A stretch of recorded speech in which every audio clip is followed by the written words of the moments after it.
నరేంద్ర మోడీకి డైరెక్ట్ గా చెప్పుతున్నటువంటి పరిస్థితి. ఆ డెవలప్మెంట్ లోనే నరేంద్ర మోడీ ఆయన ప్రైవేటీకరణ తప్ప పబ్లిక్ సెక్టర్ ఉండకూడదన్నటువంటి పద్ధతిలో మాట్లాడుతూ ఉన్నాడు. ప్రభుత్వం అనేటువంటిది వ్యాపారం చేయదు, ప్రభుత్వం అనేటువంటిది పరిపాలన చేస్తుంది.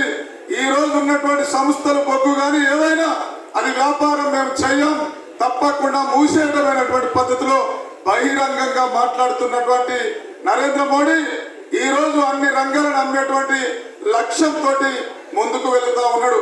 ఆ డెవలప్మెంట్ లో జరుగుతున్నటువంటి సమ్మె ఇది జీవన్ మరణ సమస్య సమ్మె, ఇవాళ మన ఊపిరి ఆగిపోయేటువంటి సమ్మె.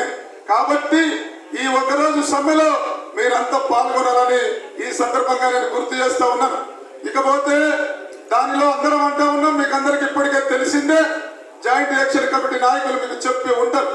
మరి నిజంగా ఈ 44 చట్టాలు ఇవాళ స్వాతంత్ర